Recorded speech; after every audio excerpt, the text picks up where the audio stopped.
¿Oyeron la definición del procesador? ¿Alguien entiende de qué se trata eso? ¿Cuánto? 8 cores. ¿Y qué es eso? 8 núcleos. ¿Y qué son 8 núcleos?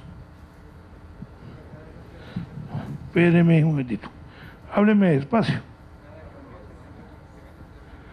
Cada núcleo es el centro o un centro. O sea, tenemos un chip, según la definición de uno de sus compañeros, con 8 centros de procesamiento.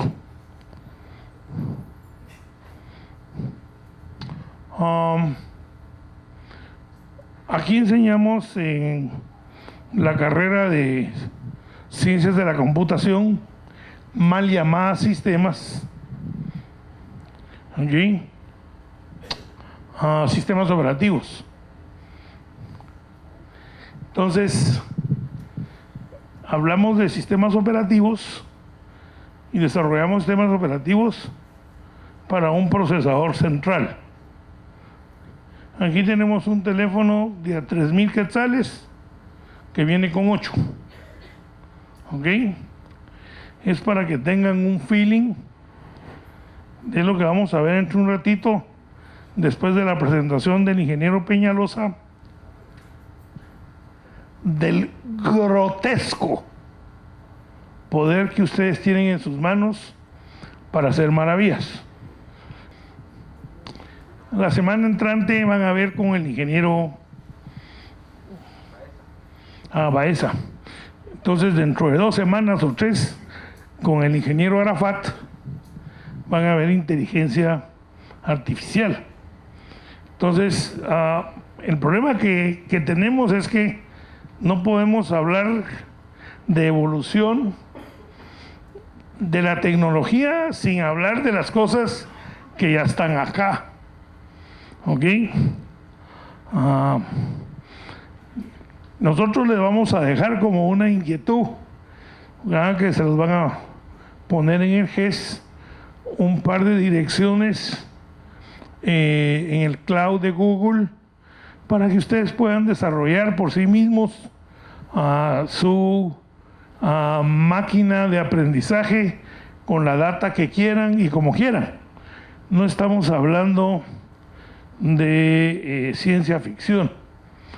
De la misma manera que no estamos hablando de ciencia ficción ahí, no estamos hablando de ciencia ficción en las computadoras que ustedes usan, que tienen una aplicación para hablar. No son teléfonos. Esas son computadoras.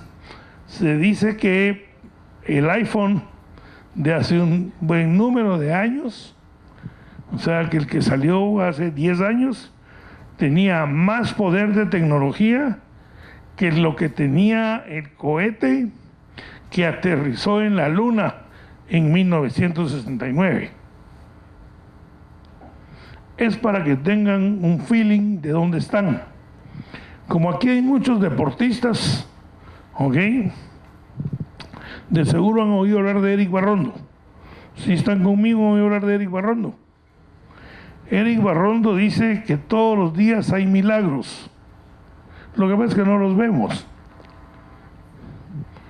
Los libros que yo leo dicen otra cosita. Dicen que uno es capaz de ver lo que sabe. O sea, si uno no sabe, no mira. Si ustedes conocen a alguna persona de otro planeta que no sepa de fútbol y la ponen a ver un partido de fútbol, no mira lo mismo que ven ustedes, porque no sabe de qué se trata. Voy a decir otro par de palabras. Lo que nosotros queríamos hacer con mi amiguito Víctor para el día de hoy era darles un tour que tuvieran un verdadero feeling en dónde estamos y también de dónde venimos.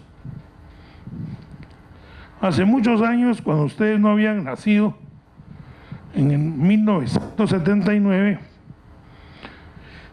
Una corporación me pidió a mí ayudarla. Y entonces yo armé mi propia computadora. Mi propia computadora, se acuerda el doctor Suger, porque aquí no teníamos pisto para comprar nada. Entonces me traje una de esas y la puse. Tenía una cosa bonita llamada Alfa Pascal, que era Pascal, y yo fui la primera persona que enseñó Pascal. Entonces tuve que comprar diferentes cosas. Había un disco azul que anda por ahí, que se ponía en un traste de este tamaño, con un gran motor que le daba vueltas, ¿verdad? Que consumía mucha energía. No lo vaya a desarmar, papá, solo es para ver. ¿Ok? Entonces, usted me acuerda las lechugas de María y el Pegre, solo para ver. Entonces, esa cosa grande que ustedes ven ahí tiene 5 megabytes. El disco yo lo conseguía a precio de quemazón en alrededor de $9,000. En el mercado valía entre 25 y 30,000. O sea que cada mega valía $5,000. Eso lo viví yo. O sea, estamos hablando alrededor del año 80, cuando empecé a trabajar aquí. De ahí venían unos disquetes de 8 pulgadas, de 256K, y de ahí, no tienen que apuntar nada, por favor. Y de ahí surgieron una innovación gigantesca, ¿ok? Que son los disquetes que ustedes ven, de 1.4 mega, ¿ok? Los CDs, por alguna razón, pues siguen como una tradición que no nos podemos desembarazar de ellos. Pero un CD anda con 500 mega, 700 mega. Ustedes tienen USBs de ¿cuánto? 32 terras. USBs de terras. Puchiga. Meter 2 terras en un USB ha de ser una maravilla. Víctor, ¿qué se hizo ahora? Bueno, este joven que está aquí, ¿qué es que está haciendo el doctorado? Quiero estudiar, mi área de interés que quiero tomar ahora es la inteligencia artificial. Muy bien. Inteligencia artificial, aquí en la universidad. Usted lo ha visto asistiendo, ¿verdad? En CC1, sección B, donde ya no he llegado. Y cuando llego, no encuentro a los que quiero encontrar. ¿Ok? Pero ya se me va a hacer. Y entonces van a ver cómo abrazo yo a la gente. Y entonces él les va a enseñar un poquito de lo que él está aprendiendo para recibir su doctorado aquí en esta universidad. Mucho les agradecería, si van a seguir pasando eso, pásenlo, el disco está dentro, mírenlo. Buenos días, mi nombre es Víctor Peñalosa. Algunos los he visto ahí en los pasillos y en las clases.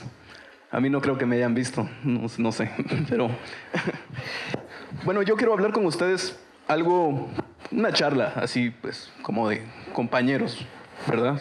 Están estudiando ingeniería, yo también estudié ingeniería y pues me gustaría realmente transmitirles un par de cosas muy puntuales sobre Machine Learning. ¿Alguno de ustedes ha escuchado antes algo sobre Machine Learning? ¿Sí? ¿No? Bueno, pues vamos a tratar de platicar hoy algo de Machine Learning.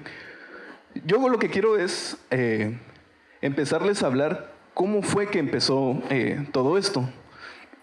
En el año de 1943, un neurofisiólogo y un matemático, ¿sí? Walter Pitts y Warren McCulloch, escribieron un paper de cómo ellos pensaban o cómo creían que funcionaban nuestro cerebro, ¿sí? Desde una forma eléctrica, ¿sí?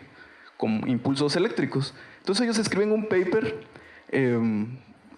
definiendo lo que ellos creen, o sea, cómo funciona. Y a la larga podemos ver que hasta la fecha no se sabe exactamente todo lo de nuestro cerebro.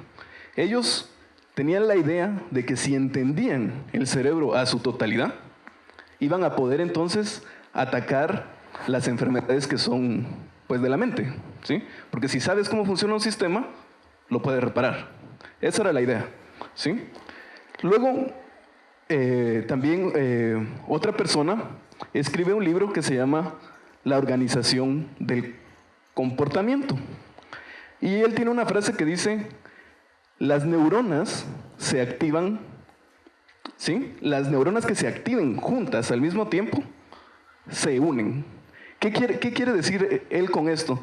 Él lo que dice es que si hay actividad cerebral en las neuronas, eso es lo que hace que haya un enlace fuerte entre ellas y sea un aprendizaje. O sea, esto es el concepto básico de cómo aprendemos, ¿sí? Es una unión fuerte entre neuronas. Teniendo todo esto, ¿sí? Se empieza a tratar de modelar el cerebro, ¿sí? Las neuronas de una forma eléctrica. Y esta persona, Nathaniel Rochester, que en 1950 trabajaba para IBM, ¿sí? Él desarrolló bastantes trabajos de inteligencia artificial al principio. Intentó, con el trabajo de estas dos personas, hacer un modelo de forma eléctrica, ¿sí? Para modelar el comportamiento del cerebro. Pero resulta que falló, ¿sí? En 1950 no lo pudo hacer. Entonces ya hay como un pero para las redes neuronales. En ese tiempo hay otra corriente, ¿sí? Que la han escuchado. El concepto de programa almacenado. ¿Alguna vez han escuchado? ¿Sí? ¿El concepto de programa almacenado? ¿No? Ustedes escriben programas todos los días, ¿sí? Ese programa está almacenado en la misma memoria que se almacenan los datos. Ese es el principio de programa almacenado. El hecho de que se pueda almacenar el programa en una memoria. Porque ¿qué pasaba antes? Las computadoras, digámoslo así, usaban tarjetas perforadas en donde escribíamos todas las instrucciones, ¿sí? Para hacer actuar a la máquina, ¿sí? Si queríamos ejecutar este programa, teníamos que ingresar las tarjetas y el programa se iba a empezar a ejecutar. ¿Y los datos dónde estaban? Pues los datos eran interruptores, ¿sí? En este momento no se pensaba, ¿sí? Antes de 1945 no se pensaba que se podía almacenar el programa en una memoria. Pensemos como que estuviéramos en esa época, ¿sí? ¿Qué pasaría? También habían otros métodos, almacenar los programas en cintas. Entonces, esta corriente dio lugar a la arquitectura von Neumann, ¿sí? Y luego a la arquitectura Harvard, que hizo que las redes neuronales se dejaran por un lado, ¿sí? La investigación ya no era tan fehaciente, así con ganas como era al principio, porque también empezaron a haber bastantes problemas de que no funcionaban, que no servían para nada, que realmente no tenían una aplicación práctica. Y pasaron muchos años, muchos años. Y la gente trató de encontrarle una aplicación práctica a las redes neuronales. Y está esta persona, Geoffrey Hinton, de la Universidad de Toronto, que él empezó a trabajar en Google, ¿sí? Y tenía como sus practicantes, ¿sí? Sus asistentes. Y había un concurso en donde tenían que reconocer imágenes que estaban repartidas en 1000 categorías. En ese momento no había una forma tan precisa de lograr hacer esa clasificación. Y en el 2012, ¿sí?, él logra distinguir entre 1000 diferentes tipos de clases usando 60 millones de parámetros, 650,000 neuronas, con una efectividad del 37.5, entre el 17 y el 37% de error, que él pudiera detectar qué imagen era la que se estaba mostrando. Entonces les quiero mostrar unos ejemplos, ¿sí?, de lo que él hizo.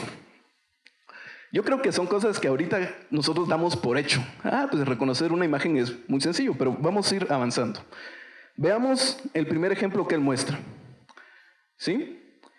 Se mira como una araña, ¿sí? Tenían ellos una gran base de datos con muchas imágenes clasificadas con etiquetas. Entonces la idea era, si te muestro una imagen que no conocías antes, me tenés que decir cuál es el porcentaje de que sea alguna de las categorías. Entonces veamos algo muy interesante. La araña no se mira en el centro, ¿sí? O sea, está a la orilla y aún así la detecta. Aquí podemos ver que es que en orden, ¿sí?, del 1 al 5, lo que el algoritmo que escribió, él creía que era. Y vemos que efectivamente él dice que es una araña. Ahora veamos este. ¿Han visto en Izabal los contenedores, sí, o en Puerto Barrios cuando llegan? Pues vean esta imagen. ¿Qué les parece a ustedes eso? ¿Les parece tal vez un bote de salvavidas? Se mira muy bien, pero no, ¿verdad? Es un contenedor. Y efectivamente su algoritmo dice que es un contenedor.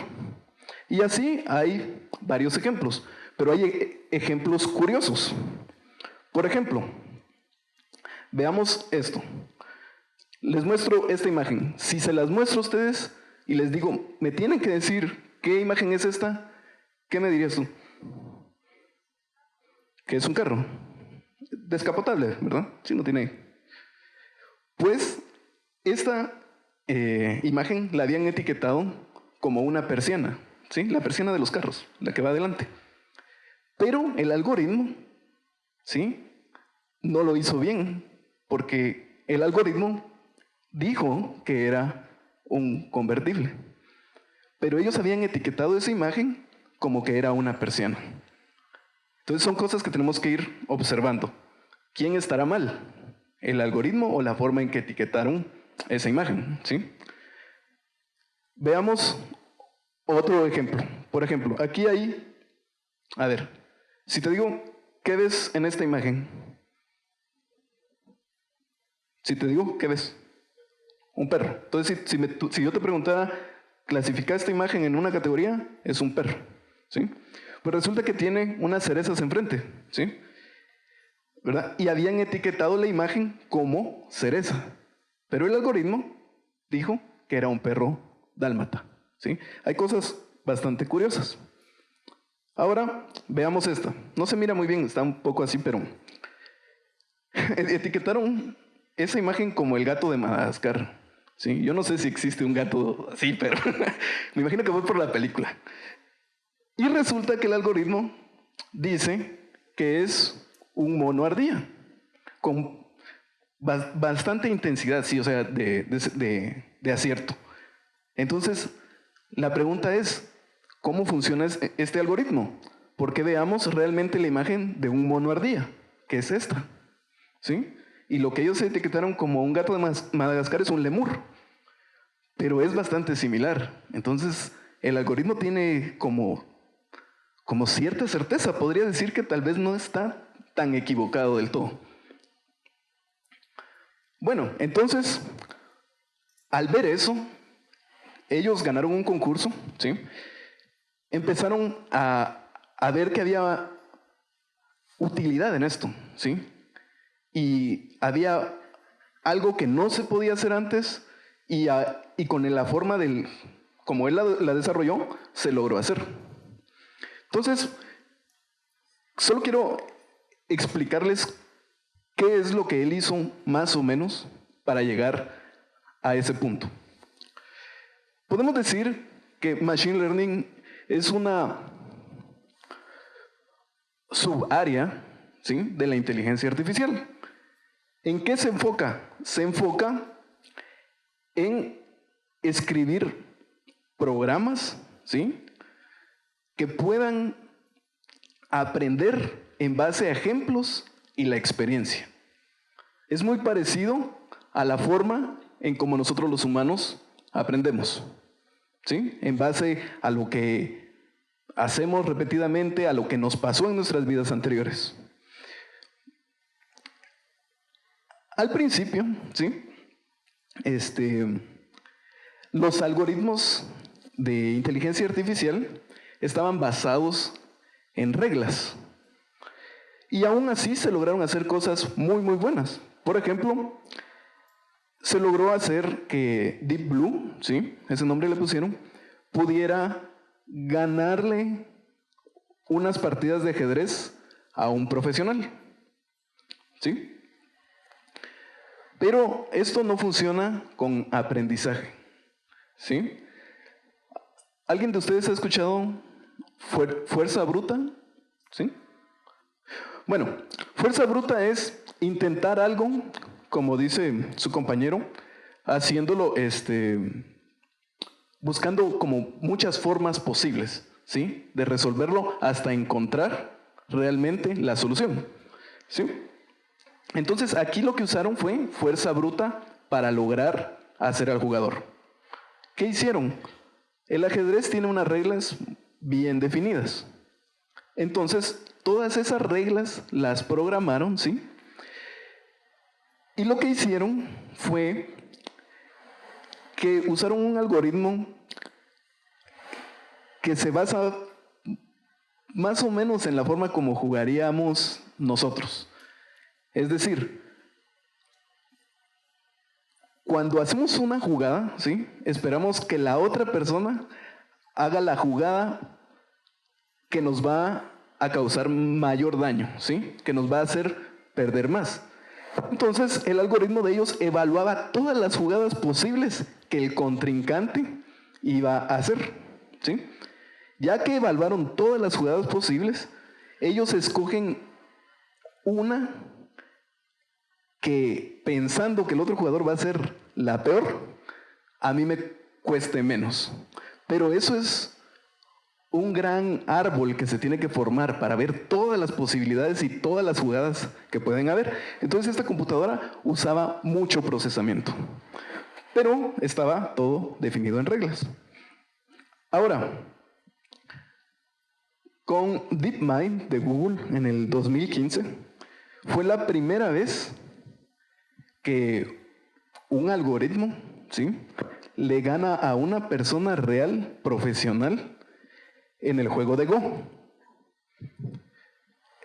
Las reglas de este juego son más complicadas que el ajedrez en el sentido de que se necesita más la intuición del humano para saber qué jugada voy a hacer y anticiparme a qué pueda pasar. Este algoritmo, sí, tiene una peculiaridad.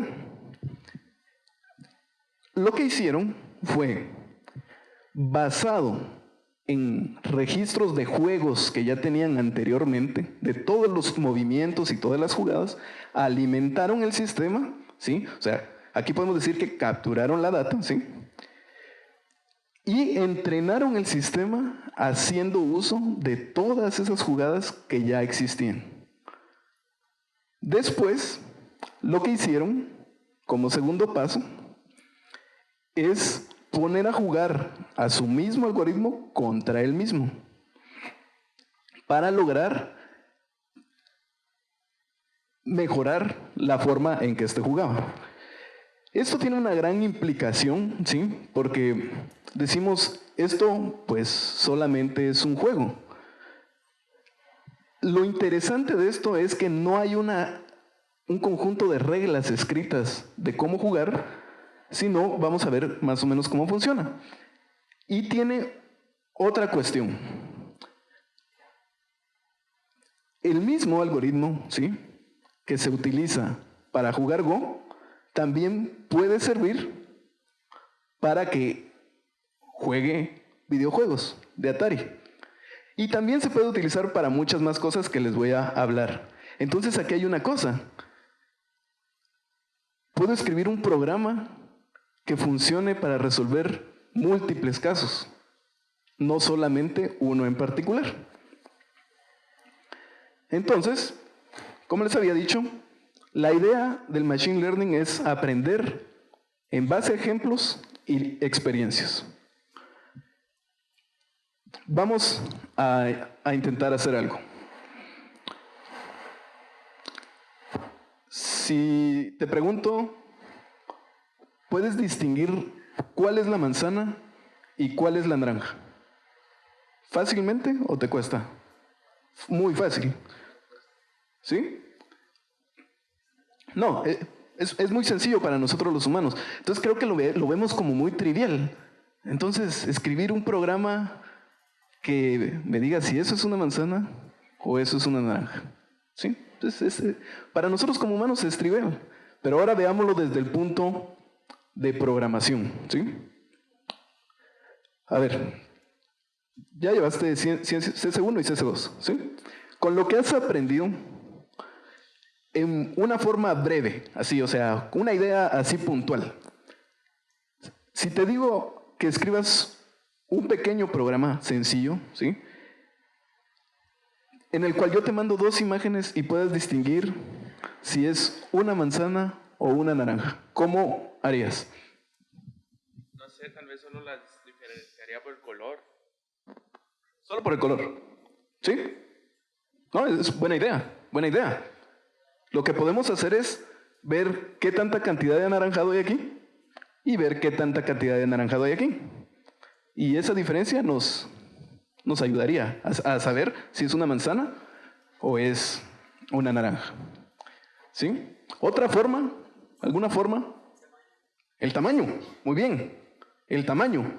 ¿Podría yo venir y ver que tal vez la naranja tiene cierta forma más circular que la manzana? Entonces, con el tamaño y el radio, puedo saber si es una manzana o una naranja. Muy fácil, ¿sí? Pero en la vida real no es fácil, ¿sí? Sí. La vida real no es fácil. Entonces,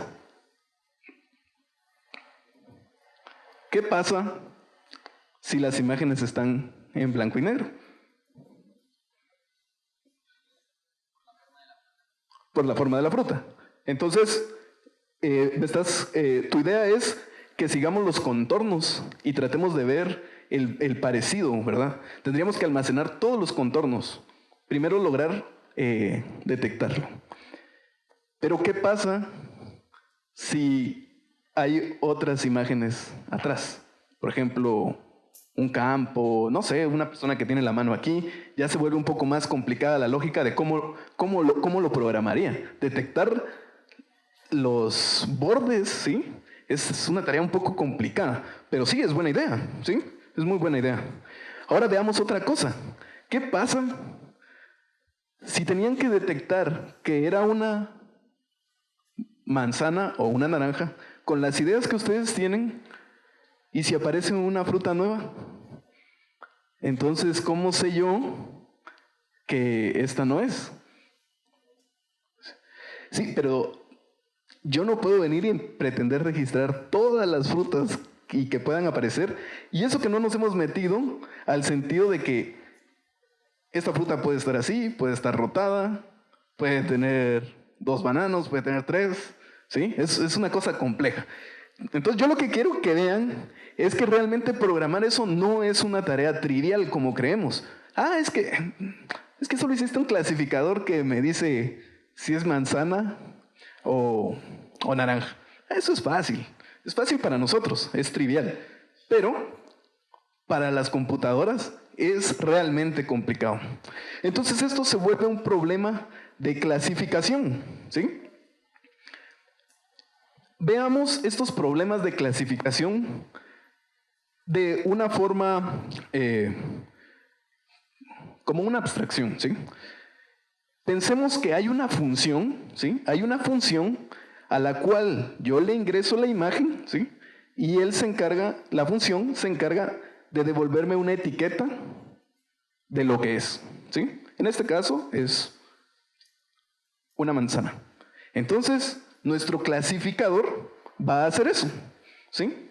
Devolvernos una etiqueta respecto a lo que mira. Pero ahora vean lo interesante de esto. Ese mismo clasificador, esa misma función clasificadora, tal vez también nos podría servir para decidir si un correo electrónico es spam o no. Entonces no tengo que escribir dos programas completamente diferentes, ¿sí? En los casos anteriores, ¿sí?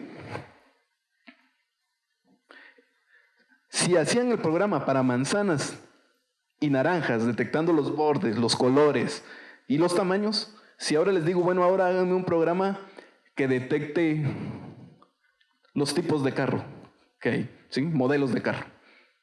Tendrían que volver a empezar. Entonces, una cosa importante aquí del Machine Learning es la idea de poder escribir programas que puedan ser utilizados para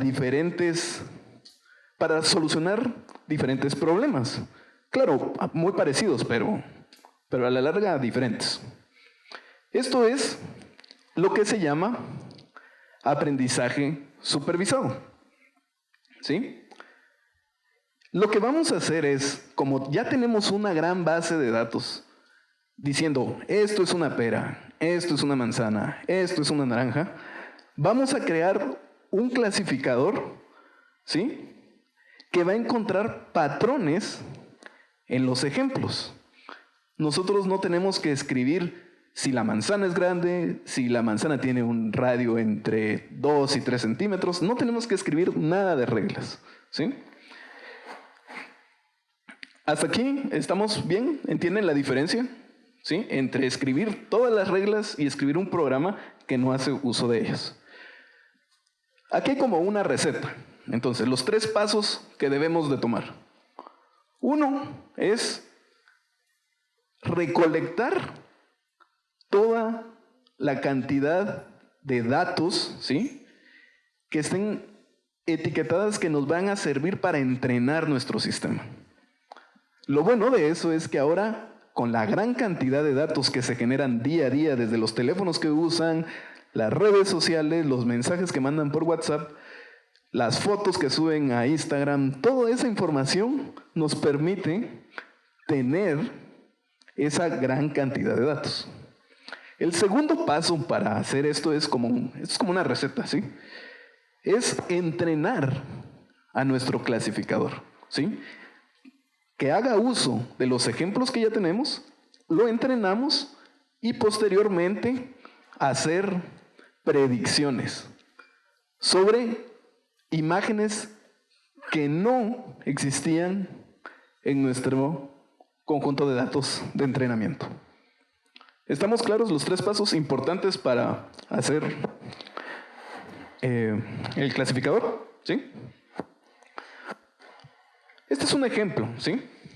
Es un ejemplo de cómo sería el conjunto de datos, ¿sí?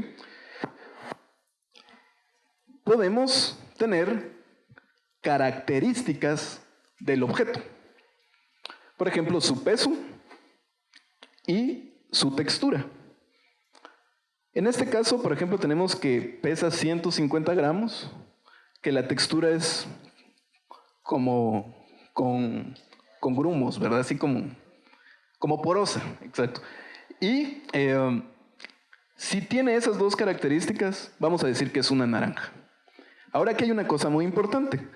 Estas son las características del objeto. Y esta es la etiqueta. Ahora, entre más características nosotros logremos tener en nuestro set de datos, más efectivo será nuestro clasificador.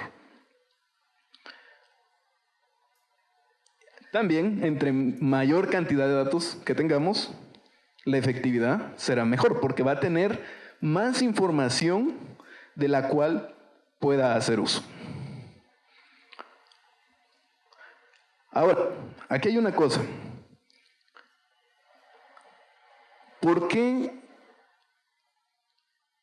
estas características que están aquí? Si yo tengo una imagen, yo no tengo texto. En las imágenes que les mostré, no tengo texto, ¿sí? Esta es una forma sencilla de entenderlo, ¿sí? Porque extraer las características de una imagen es complicado. Posteriormente vamos a ver cómo podemos trabajar con las características de una imagen. Pero quiero que tengan claro, tenemos que tener un set de datos de entrenamiento que tiene características. Una característica es algo que representa el objeto y la representación. Bueno, entonces dice uno, pero entonces yo vine a la U y vine a aprender cómo saber si es una manzana o si es una naranja. Y entonces llego yo a mi casa y le digo, mira papá, ¿qué hiciste hoy, hijo? Pues hoy aprendí a saber si esto es una manzana o una naranja. Risa le va a dar. O sea, va a decir, para eso pago tanto. Pero todos estos algoritmos, ¿sí?, tienen muchas aplicaciones que estoy totalmente seguro que ustedes han utilizado más de alguna vez, ¿sí? Pero la idea es que tratemos de entender qué es lo que está pasando atrás. Reconocimiento facial, ¿sí? Es, digamos, la categoría de Machine Learning más común, ¿sí? Lo que hablábamos de clasificar, ¿sí?, imágenes, si es una manzana, también lo podemos hacer para distinguir si es el rostro tuyo o el rostro tuyo, por ejemplo. Eso lo han visto en las aplicaciones móviles para loguearse, ¿sí? Otra cosa que se puede hacer es, podemos hacer predicciones, ¿sí? Con esos mismos algoritmos podemos predecir, por ejemplo, si será mejor invertir dentro de 5 minutos o quizás esperarse al día siguiente, ¿sí? Podemos hacer predicciones. Otra cosa en la que tiene muchas aplicaciones es en el procesamiento de señales. ¿Alguna vez habían visto este aparato? ¿Sí? ¿Sí? Es un implante que sirve para las personas que no logran escuchar muy bien. Entonces, con redes neuronales, sí, con Machine Learning, podemos escribir un algoritmo que elimine las frecuencias ruidosas, ¿sí?, que son indeseables y que le suba intensidad a las frecuencias de la voz. Eso podría ser de mucha utilidad. En aplicaciones de control, ¿sí han visto en YouTube ahora los automóviles autónomos? ¿Sí? Esa es otra de las aplicaciones. Y esta aplicación a mí me gusta bastante, siento que tiene bastante utilidad. Es la detección de anomalías. Las personas generalmente, ¿sí?, generalmente seguimos patrones en nuestra vida. ¿Quiénes de ustedes aquí tienen automóvil y manejan todos los días para venir aquí? ¿Sí? ¿Sí? ¿Sí? Bueno, de todas las personas que levantaron la mano, de 10 veces que vienen a la U, ¿cuántas veces se vienen por el mismo camino? ¿Tú? Siempre. Sí, seguimos patrones, ¿sí? Aunque no queramos, siempre lo hacemos. Y es muy raro que cambiemos nuestras trayectorias. Pues resulta que todos esos comportamientos se pueden registrar. Y un ejemplo de ellos es el consumo en las tarjetas de crédito, ¿sí? Se pueden escribir algoritmos en el cual ustedes pueden determinar que están utilizando, por ejemplo, su tarjeta aquí en la zona 10, porque estudian aquí, ¿sí?, aquí, y a ciertas horas hacen ciertos retiros aquí. Pero si hay una anomalía que se sale del comportamiento clásico y de repente están haciendo un retiro en Jutiapa, un lunes a las 10 de la mañana cuando tienen clase, este algoritmo puede detectar esas anomalías, ¿sí? Entonces hay muchas aplicaciones. Estas son algunas que encontré. Entonces ya vieron que no es solo clasificar manzanas con peras, ¿verdad? Otra es lo que se llama soft sensors, ¿sí? Ahora hay muchos sensores por todos lados. Las chaquetas, todo tiene, las chumpas, todo tiene sensores. Los zapatos tienen sensores. Sí, los he usado para correr con Nike, ¿sí? Puedes correr y registrar cuántos pasos das. Las wristband tienen sensores. Ahora hay sensores por todos lados, ¿sí? Pero estos sensores están trabajando solos. Imagínense que pudiéramos analizar ese conjunto de sensores como un todo. Por ejemplo, si yo tengo un sensor de temperatura con un sensor de humedad, con un sensor de presión, podría hacer análisis muy interesantes porque ya no estudio los efectos como algo individual, sino como un todo. Y esto me va a permitir análisis más precisos, podríamos decirlo así, o que nos permitan entender de una mejor forma cómo funcionan los fenómenos. Bueno, ya que hablé de esto, ¿sí? Quiero hablarles de a quién se le ocurrió todo esto. O sea, pero si a mí me enseñaron que las instrucciones se tienen que ejecutar, escribo desde la primera línea de código y sigue la siguiente y todo se va ejecutando de una forma ordenada hasta que encuentro un salto condicional y cambio el flujo del programa, pero igual es secuencial. Creo que han escuchado eso muchísimas veces, ¿verdad?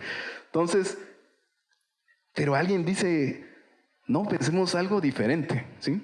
Entonces yo les había hablado de que dos personas habían escrito un paper de cómo ellos creían o creen que funciona el cerebro humano en ese tiempo, ¿sí? Y en sus clases de básicos, ¿verdad? Vieron lo que forma el sistema nervioso, sí, una de las cosas que forma el sistema nervioso, que son las neuronas.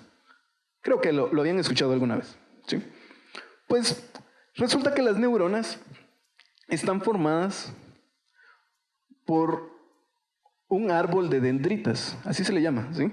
Son terminales, ¿sí? Que se conectan con los otros extremos de otras neuronas, ¿sí? Con los finales del axón de otras neuronas. En esta conexión que hay entre un montón de neuronas, hay un espacio que se llama sinapsis, ¿sí?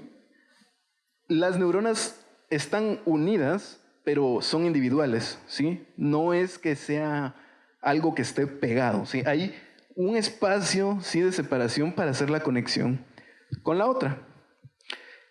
Entonces, a las neuronas les pasa algo muy peculiar. Si las neuronas que están conectadas aquí tienen suficientemente intensidad como para generar cierto estímulo, ¿sí? En la neurona, esta neurona va a generar un impulso que lo va a enviar hacia sus conexiones postsinápticas, ¿sí? Entonces, dicen, bueno, ¿y será que yo no podría construir una computadora o trabajar de esa forma, ¿sí? Resulta que ese impulso que se envía, solo se envía cuando el estímulo de este lado, ¿sí? Llega y sobrepasa un umbral, ¿sí? Cuando este estímulo de este lado sobrepasa un umbral, ¿sí? la neurona va a enviar un pulso, ¿sí?, hacia estos lados. Entonces estas personas dicen, podemos hacer uso de ellos.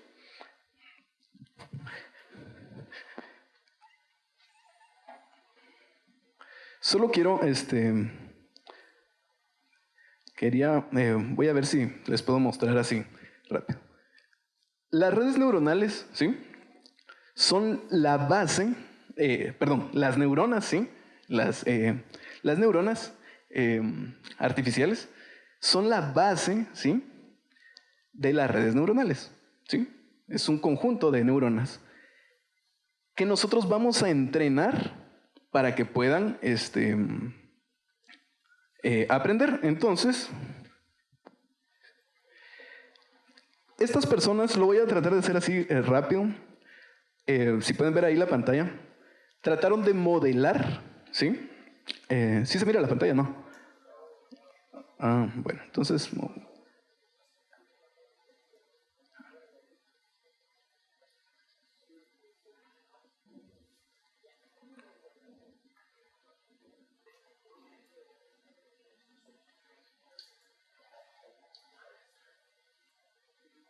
Bueno, voy a tratar de escribir ahí, ¿sí?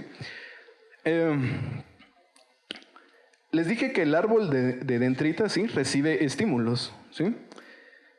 Desde el punto de vista de la modelación, ¿sí?, vamos a ver que entonces tenemos entradas ahí, ¿sí?, X1 y X2, ¿sí? Voy a empezar con dos nada más, ¿sí?, X1 y X2. Esas entradas van a recibir valores 1 o 0, ¿sí? Y lo que tenemos que ver es, yo les dije que las neuronas trabajan en conjunto, ¿sí? Hasta que un conjunto de neuronas del lado de las dendritas no sobrepase un umbral, el impulso no se va a mandar. Entonces, ¿cómo harían ustedes para unir dos señales digitales, lógicas, o dos números? Una suma. Entonces, vamos a poner una suma, pero me faltó algo, ¿sí? Lo voy a agregar aquí. Resulta, ¿logran ver esa línea, sí?, que le voy a poner W1 y W2. Si el impulso, ¿sí?, cada una de las neuronas que esté conectada de este lado no tiene la misma intensidad, o sea, no todas tienen la misma intensidad. Algunas tienen menor o mayor intensidad que otras. Entonces, si nosotros tenemos dos señales que son 1 o 0, son iguales. 1 con 1, iguales, ¿verdad? Necesitamos de alguna forma poder representar esa intensidad. Entonces, lo que vamos a hacer es que vamos a cada entrada multiplicarla por un peso. Y ese peso va a determinar la intensidad, ¿sí? Y eso lo vamos a sumar, ¿sí? Ahora, ya lo sumamos, pero necesitamos saber cuándo, ¿sí?, activar o no activar esa ¿cómo se llama? Ese estímulo, ese impulso. Al tener pesos multiplicados, estos números pueden ser más grandes que 1 y 0. Y nosotros solo queremos decidir si el impulso va a ser 1 o 0. Entonces lo que hacemos ahí es, lo pasamos por una función, ¿sí?, que le llamamos threshold, ¿sí? Se mira muy bien ahí. Pero cuando esta señal que enviamos al principio sobrepase ese valor, la salida va a ser 1, ¿sí? Y si es menor, va a ser 0. De esa forma logramos hacer que sea un valor 1 o 0, ¿sí? Entonces quiero mostrarles aquí, sí, que trataron de modelar lo que llaman ellos el peso sináptico, ¿sí? Que es decir, las entradas tienen un peso que determina qué tanto se va a activar o no se va a activar la función. Otra cosa es el efecto acumulativo, ¿sí? El conjunto de neuronas que está en la parte del árbol de dendritas, todas en conjunto tienen un efecto directo sobre si se va a dar el estímulo o no. Y la otra es, o se activa el estímulo o no. Hay otras cosas que no se modelan, ¿sí?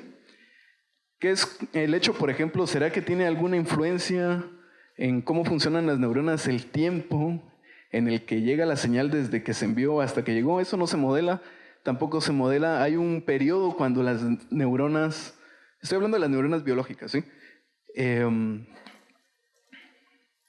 Emiten la señal, luego pasan a un periodo como de descanso antes de volver a emitir, ¿sí? Y también la bifurcación del axón. Ahorita les puse que solo hay una salida, pero las neuronas a veces toman caminos que pueden dividir el axón, ¿sí? Bueno, entonces quiero mostrarles un ejemplo que es como el ejemplo canónico, ¿sí? El más básico.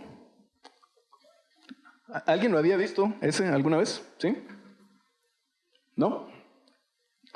Bueno, este es el ejemplo básico que sirve para que nosotros entendamos cómo vamos a agarrar un conjunto de datos, lo vamos a entrenar y vamos a determinar, ¿sí?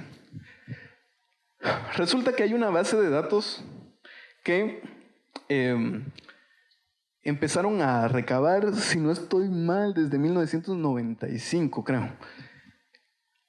Sí, ya son como más de 20 años, ¿verdad? Entonces, resulta que esta base de datos está etiquetada, ¿sí? Son dígitos escritos a mano, ¿sí? Unos los sacaron de unos censos, otros de unas encuestas, pero hicieron la limpieza de todos esos datos y lograron tener un dataset, ¿sí? O sea, un conjunto de datos con imágenes que tienen solamente un dígito en ellas, ¿sí?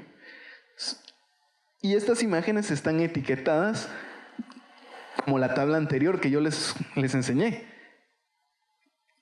diciendo qué número le corresponde a cada imagen, ¿sí? Entonces, resulta que llegamos a esta parte. Tenemos primero, ¿se recuerdan de la receta? ¿Sí? Hacer colección de todos los datos, ¿sí? Pero, ¿con qué características voy a trabajar? Antes, ¿qué características usamos para la naranja, por ejemplo? Tamaño y peso, ¿sí? Muy bien, muy bien. Pero ahora queremos trabajar con la imagen. Pero no podemos sacar las características. Entonces vamos a hacer algo. Las características, ¿sí? O sea, vean qué idea tan genial. Realmente yo cuando vi esto, pienso que es una cosa súper genial. Agarraron, las imágenes son de 28 por 28 píxeles, ¿sí? Un píxel es la unidad que representa a la imagen. En este caso, estas imágenes están en escala de grises, ¿sí? Quiere decir que las tres componentes de la imagen, ¿sí? RGB, ¿han escuchado de eso? ¿Sí? Todas tienen los mismos valores. Es decir, un gris, por ejemplo, la componente 128, 128, 128, estoy seguro que es un color gris. No sé exactamente qué intensidad de gris, pero sé que es un gris porque los tres valores son iguales, ¿sí? Entonces, lo mismo pasa acá. No necesitamos tener las tres componentes. Con una que tengamos, sabemos que las otras dos son iguales. Lo que vamos a hacer es, esta imagen la vamos a aplanar, ¿sí? Entonces ya no tenemos una imagen cuadrada, o sea, una matriz de 28 por 28 píxeles, sino que tenemos un vector, ¿sí? Podemos verlo como un vector de 784 píxeles, ¿sí? 28 por 28. Hasta ahí estamos claros. Esta imagen que está acá es esta imagen que está acá. Y cada característica, o sea, cada píxel lo vamos a tomar como que es una característica, como la tabla anterior. ¿Y cuál es el valor de esta característica? La intensidad. ¿Sí? Estos valores van de 0 a 255. Entonces, si es 0, es como este, más o menos. Y si es 255, pues tiene que ser blanco. O un gris así como, más o menos este. Entonces, esa intensidad, ¿sí?, se la vamos a mandar a los nodos de la red neuronal. Y tenemos 9 neuronas, ¿sí? Quiero que se fijen en algo. Están en el mismo nivel, ¿sí? ¿Sí? Pero tenemos 9 neuronas. ¿A alguien se le ocurre por qué son 9 neuronas? Porque son 9 dígitos, ¿sí? Muy bien. Entonces, ¿qué es lo que esperamos nosotros? ¿Sí? Nosotros esperamos, ¿sí?, que cada valor que está aquí, cada intensidad que está ahí, al multiplicarla por un peso adecuado, ¿sí?, todas están conectadas a todas las neuronas. Va a haber una que va a mostrar, ¿sí?, una intensidad mayor, ¿sí?, un peso mayor, ¿sí?, lo vamos a ver después como una probabilidad, ¿sí? Pero quiero que lo veamos así, o sea, imaginemos que ahora hay aquí un 1, ¿sí? Hay un 1. Los valores para el 1 van a ser totalmente diferentes y de la forma en que, cuando yo digo un peso, es la forma en que va a afectar, ¿sí?, en la que va a aportar, ¿sí?, aquí. Y con eso esperamos determinar que sea alguno de los números, ¿sí? Bueno, ¿cómo vamos a hacer eso? ¿Sí? Lo vamos a hacer así. Vamos a hacer una suma ponderada de todos los píxeles, que es nada más agarrar el valor del píxel de 0 a 255 y multiplicarlo por un peso. Hasta ahorita no tenemos los pesos, ¿sí?, porque el algoritmo no se ha entrenado. Pero sabemos que aquí hay un peso en cada una, ¿sí? Y hay una cosa que se llama el bias, ¿sí?, que nos va a dar cierto grado de libertad para variar entre los pesos, ¿sí? Ahora, no se vio muy bien, pero es que eso lo iba a hacer a mano, pero en la imagen que les mostré, para yo decidir si quiero activar la salida en una neurona, debo de utilizar lo que se llama una función de activación, ¿sí? Al principio se usaba una función de step function, ¿sí?, que es cuando está arriba de 1, ¿sí?, vale 1, y cuando está abajo de 0, vale 0. Pero no era muy adecuada. Entonces, en los problemas de clasificación tenemos la función softmax, ¿sí?, que lo que hacemos es a toda la suma, ¿sí?, o sea, la suma ponderada que está multiplicada, la vamos a elevar vamos a elevar e a la suma ponderada y la vamos a dividir dentro de la norma de esos valores. Normalizar es solo lo que queremos es obtener valores entre 0 y 1, ¿sí? Entonces, ya tenemos nuestra función de activación. Ahora, llevaron matrices, han multiplicado matrices, ¿sí? Si yo deseo... bueno, vamos a hacer una matriz con los pesos, ¿sí? Aquí tengo los pesos para todos y voy a agarrar una matriz y voy a agarrar varias imágenes de una vez. De por sí voy a agarrar 100 imágenes. Aquí están las 100 imágenes. La primera, la segunda, ¿sí? Pero todas están de una forma aplanada, ¿sí? ¿Me entendieron lo de que están aplanadas, verdad? O sea, esto no es una imagen, sino esta es la que representa el 8, el 4, ¿sí? Ahora tengo que hacer la suma ponderada, o sea, multiplicar la intensidad de esto por los pesos, ¿verdad? ¿Cómo hago eso? ¿Sí? ¿Cómo multiplicó dos matrices, por ejemplo? ¿Alguien sabe? ¿Cómo? Fila, columna. Quiero multiplicar, por ejemplo, entonces agarro esta y la multiplico por esta. ¿Sí? ¿Y luego qué hago? Sí, vamos bien, es la fila y la columna. Eso ya lo identificamos, ¿verdad? Entonces, este píxel que está aquí lo voy a multiplicar por este peso. Sí, miras ahí. Y ahora se suma. ¿Con quién? Con los que siguen. Muy bien. Entonces, ese lo multiplico por ese y lo sumo con los otros.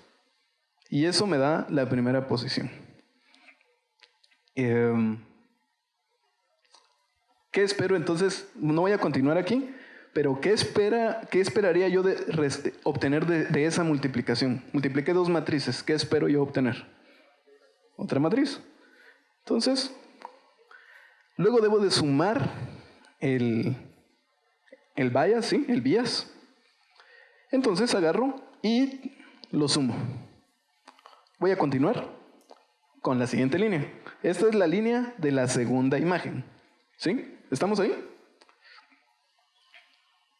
Y debo de continuar con las demás. Pero hay un problema. ¿Sí? Hay un problema.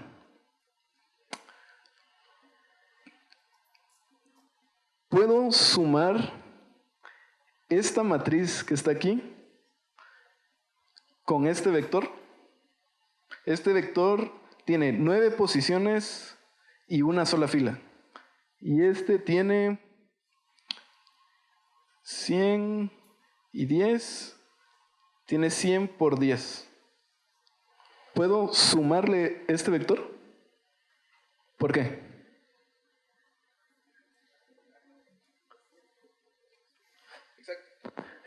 Porque para sumar matrices deben de tener la misma dimensión. ¿Sí? Pues esto es un problema, porque entonces no tenemos una matriz llena con esto. Pero resulta que en Python, ¿sí? O con TensorFlow, como vamos a trabajar, vamos a redefinir lo que es la suma. Entonces, es lo que se llama broadcast de la suma. Lo que hacemos es no preocuparnos por eso, y si las matrices son de dimensiones diferentes, la suma se va a replicar, ¿sí? Entonces, aquí va a ser los mismos bias para todo. ¿Estamos claros? Sí. Es sencillo. Multiplico las imágenes por los pesos con el bias. Bueno, vamos solo a recapitular, ¿sí? Es lo mismo, ¿sí? Entonces, voy a obtener predicciones de 100, como les había dicho, 100 por 10, porque mis dos matrices eran de 100 por 784 y 784 por 10. Al multiplicarlas es lo que tenía en la fila por las columnas, ¿sí?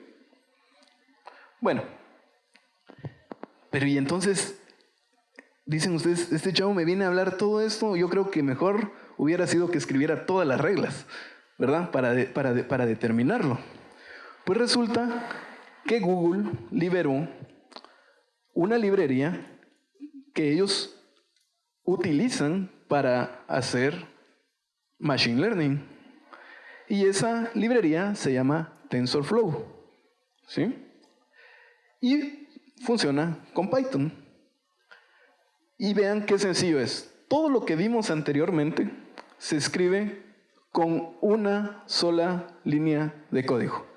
Estoy seguro que si ustedes ven ahora esta línea de código, entienden cada una de sus partes, ¿verdad? ¿Sí? Si yo te pregunto, ¿qué es esta W? ¿Qué me podrías responder? El peso, ¿sí? Muy bien. Miras ahí, más o menos, ¿sí? Si yo te pregunto, ¿qué es la X? ¿Qué representa la X? ¿Qué me podrías decir de la X? Son las imágenes. Entonces, hay una multiplicación de matrices y eso se lo aplicamos a nuestra función de activación. Hasta ahí, todo bien, todo sencillo. Ahora, yo estoy haciendo predicciones, o sea, mis predicciones van a quedar en Y. En Y me va a quedar un vector, ¿sí? Para cada imagen, o sea, veamos esto, tenemos 100 con 10 columnas. Quiere decir que para cada imagen, ¿sí? Porque aquí hay 100. Para cada imagen voy a obtener un vector, ¿sí? Con valores entre 0 y 1, y unos van a ser más grandes que otros. Pero esperamos que el que tenga mayor valor nos diga qué número corresponde. Pero continuemos. Pues aquí está. Aquí venimos y tenemos, por ejemplo, las probabilidades que nosotros ya sabemos, ¿sí? Tenemos del 0 al 9. Y vamos a hacer algo que se llama one hot encoding, ¿sí? Que es simplemente poner en 1, ¿sí? El número que nosotros creemos. Por ejemplo, este es 0, 1, 2, 3, 4, 5, 6. O sea, este vector representa el número 6. ¿Está claro eso? Si aquí hubiera un 0, vamos a ver. Si hubiera aquí un 0 y aquí hubiera un 1, ¿qué imagen estoy representando? El 2, ¿sí? Pues, ¿se recuerdan de nuestras predicciones? Tienen una forma muy similar a esto. También son 9 posiciones y cada una tiene un valor entre 0 y 1 que nos dice qué número puede ser. Si encontramos, por ejemplo, un 0.9 en la posición 6, podemos decir que es un 6, ¿verdad? Y hay otros valores que son mucho más pequeños. Sí, vemos que hay mucha diferencia. Entonces, cuando nosotros ejecutamos nuestro algoritmo, obtenemos la primera vez esto. Se me olvidó decirles, la matriz de pesos tiene que empezar con algún tipo de valores. Entonces, randomizamos, ¿sí? Aleatorio. Los pesos al principio están aleatorios para que sean diferentes. Entonces, la primera vez que ejecutamos, nos va a salir un valor. La probabilidad de que nos salga el valor correcto es muy baja, ¿sí? Entonces, ¿qué hacemos? Nosotros sabemos que la imagen, ¿sí? El número 8, ¿vieron que había un número 8? No, hablemos del número 6. Sabemos que el número 6 nos debe de dar este resultado, pero nos dio este. ¿Qué hacemos? Exacto. ¿Cómo? Vemos quién es el mayor, ¿sí? Entonces, vemos, por ejemplo, podemos hacer una diferencia. Una forma de hacer es calcular la diferencia entre lo que obtuvimos, ¿sí? Y lo que esperábamos. ¿Sí? Es una resta, ¿verdad? Pero en este caso vamos a usar lo que se llama cross entropy, ¿sí?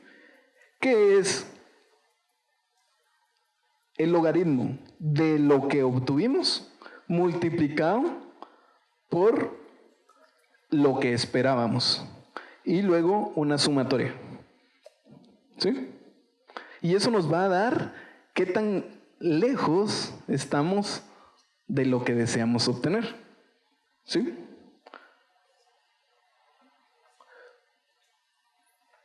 ¿Por qué está ese negativo ahí, por ejemplo? ¿Perdón? Es una diferencia, sí, es cierto. Pero, ¿otra? Sí, es una diferencia. Pero el negativo está afuera, todos lo sumamos. O sea, las diferencias entre este y el logaritmo de este, las sumamos con la diferencia, con la multiplicación, ¿sí? Entre este y este, ¿sí? Y al final hacemos una suma. Pues resulta que los logaritmos, como estos valores están entre 0 y 1, ¿sí? Los logaritmos entre 0 y 1 siempre son negativos. Entonces multiplicamos por menos para que sean positivos, ¿sí? Bueno, vamos a pasar a esto. Entonces ya sabemos, tenemos la función de activación, ya capturamos los datos. Ahora que nosotros sabemos qué tan lejos estamos de lo que deseamos tener, lo ideal sería modificar los pesos para que se parezca a esto, ¿sí? ¿Verdad? Si yo modifico estos pesos, al modificarlos, yo quiero obtener como salida estos valores, ¿verdad? ¿Cómo hago eso? Voy a mostrar esto como que fueran solo dos clases, ¿sí? Por ejemplo, diferenciar entre una pera y una manzana, otra vez. Entonces, tenemos un peso 2, ¿sí? Y un peso 1. Y la gráfica representa el error, o sea, cross entropy nos da el error y nosotros queremos minimizar ese error entre lo que obtuvimos y lo que deseamos. Queremos que esta función se minimice, ¿sí? ¿Cómo encontramos el punto? ¿Sí? ¿Cómo encontramos el punto en donde esa función, ¿sí? Se hace más pequeña, ¿sí? ¿Cómo? Derivando, ¿sí? Muy bien, ¿sí? Derivamos, ¿sí? Quisiera tener otra gráfica, pero para ponerla en 2 dimensiones, pero vamos a tratar de verla ahí. Lo que vamos a hacer es, escogemos un punto entre los pesos, porque los 2 pesos, ahorita solo tenemos 2 clases. Entre los 2 pesos, vemos qué error nos dio la primera vez. Empezamos aquí, ¿sí? Ahora, lo que vamos a hacer es ver si yo dejo sin modificar el peso 1, ¿sí? Y modifico W2, el segundo peso, quiero ver hacia dónde puedo encontrar yo lo que se llama el mínimo local. O sea, yo quiero llegar aquí, ¿sí?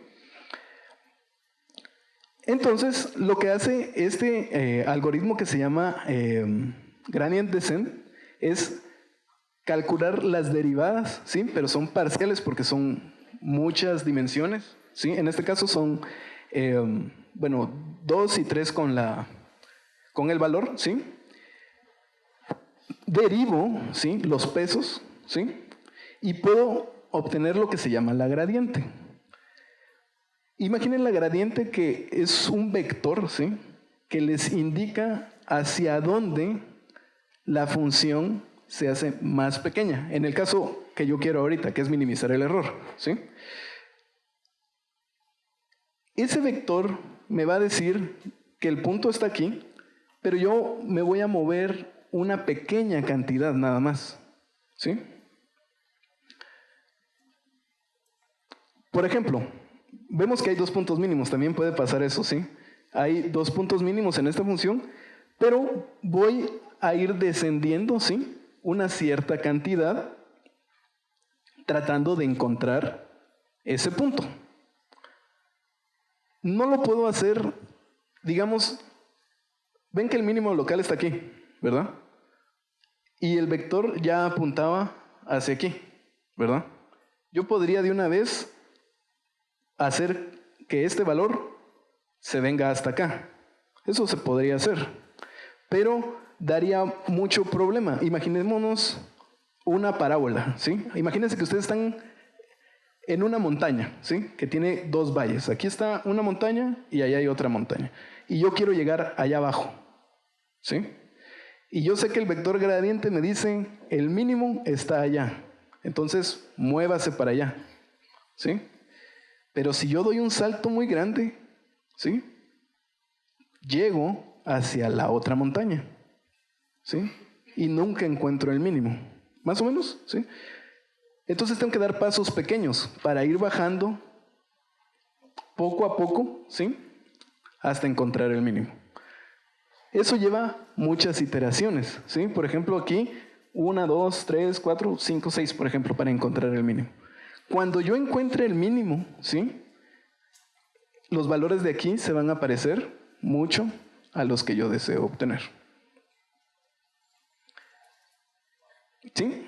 Entonces, quería mostrarles un demo, pero no se mira la otra pantalla. Entonces, este es un screenshot del resultado.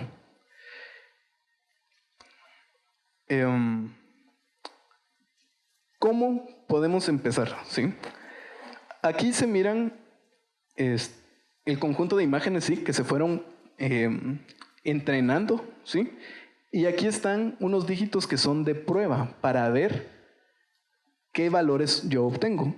Estos números de aquí no deben de ser los mismos de aquí, ¿sí? Son números diferentes. Entonces podemos ver que donde dice exactitud, obtenemos una exactitud más o menos del 90%, ¿sí? Quiere decir que si yo mando una imagen, mi algoritmo tiene un 90% de decirme si es un 2. Por ejemplo, si mando un 2, es un 2 con un 90%. 92, ¿sí? Aquí lo que se puede ver son las iteraciones, desde cómo empezó, ¿sí? Y la exactitud se llega y se estabiliza en un 92%. Y esta es el error, ¿sí? Ese es el error, ¿sí? En rojo es el error de la prueba y en azul el error del entrenamiento. Ahora, quiero que vean, esta imagen me gustó porque muestra un poco más intuitivo lo que son los pesos. Visualmente, esto parece un 0, ¿verdad? Y más o menos esto podríamos decir que es un 6, ¿verdad? Más o menos.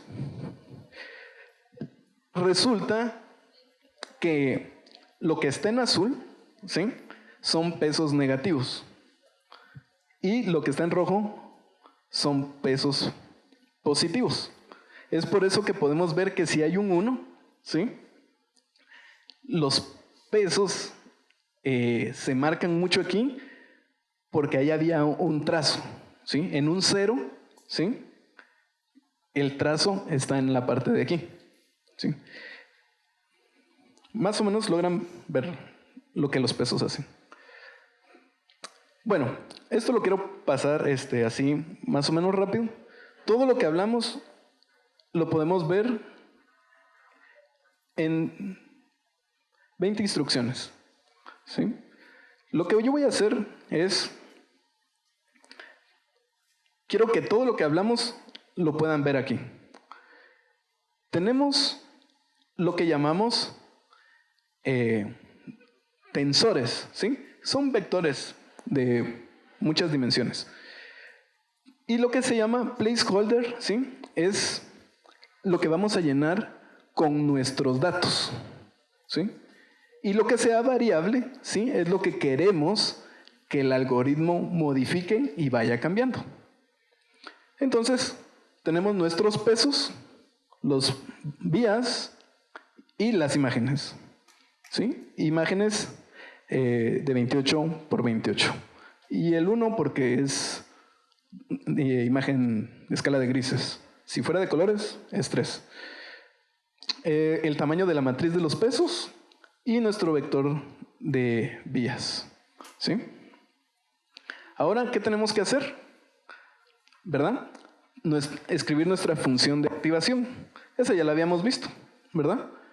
Que es softmax con la multiplicación de matrices. Pero tenemos, ¿se acuerdan que la imagen viene de 28 por 28 y necesitamos hacerla plana? TensorFlow nos provee de una función que se llama reshape, que nos permite cambiar las imágenes a un vector plano, ¿verdad? Y tenemos aquí, aquí vamos a meter los valores que nosotros esperamos obtener, ¿sí? Por eso solo son 10 posiciones, ¿sí?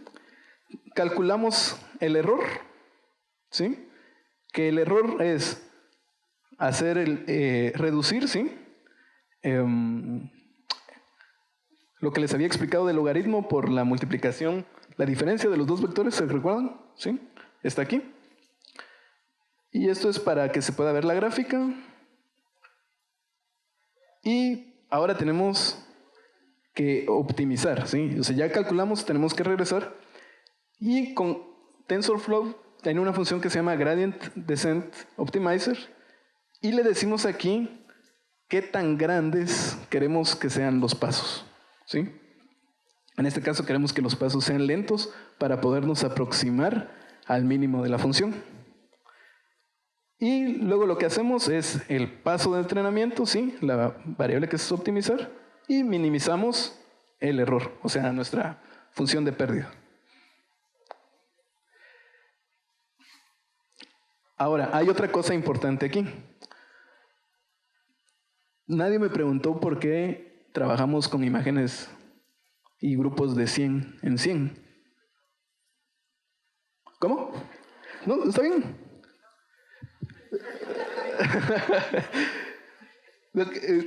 ¿Por qué crees que son imágenes de 100 en 100? Y, por ejemplo, podríamos hacerlo de una en una.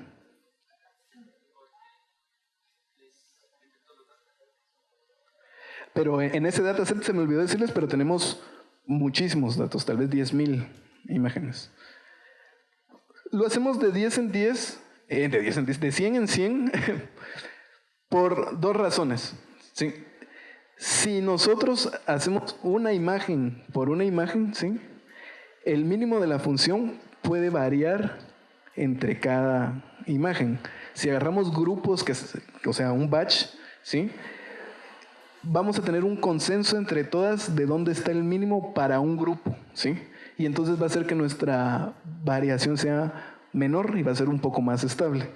La otra es que generalmente estos algoritmos de Machine Learning los procesa los procesadores, ¿sí? De las tarjetas de video. Y resulta que esas tarjetas están optimizadas para trabajar con matrices grandes. Entonces queremos hacer uso de ellas. En este caso el ejemplo es bien pequeño, se hace con el CPU normal, ¿sí? Entonces lo que hacemos es, para 1000 imágenes, ¿sí? Eran solo 1000. Para 1000 imágenes vamos a obtener un batch de 100, ¿sí? Jalamos las imágenes y las metemos en nuestro placeholder, ¿sí? Y iniciamos, ¿verdad?, el paso de entrenamiento. Ahora, aquí hay una parte donde está aquí, ¿sí? Donde dice success. Sí, lo único que queremos ver es qué tanto es nuestro acierto, ¿sí? O sea, qué tan preciso es nuestra. Bueno, ahí está todo el código completo, ¿sí? Entonces quiero que entendamos algo, ¿sí? Es funciones de activación. ¿Tienen claro qué es una función de activación? Se pueden usar diferentes funciones para diferentes tipos de problemas. Lo siguiente que tenemos que hacer es encontrar el error, minimizar ese error entre lo que obtuvimos y lo que deseamos. Y lo otro es hacer uso de pequeños grupos de imágenes. ¿Sí? ¿Está claro? La idea es que puedan entrar a... Todo esto es con Python, ¿sí? Entonces pueden usar una distribución que se llama Anaconda, que trae diferentes paquetes, ¿sí? Uno es Conda, que es un gestor de ambientes, y es un instalador, un backend manager, ¿sí? Pueden instalar la librería que hace las gráficas, que se llama Matplotlib, y bajar TensorFlow, ¿sí? Del sitio. Se puede hacer con el gestor de paquetes de Python y poder hacer uso de todas estas funciones. La idea es que así como se creó este clasificador, puedan mejorarlo, porque aquí hay muchas cosas que hay que mejorar realmente. Por ejemplo, ¿92% es bueno o es malo?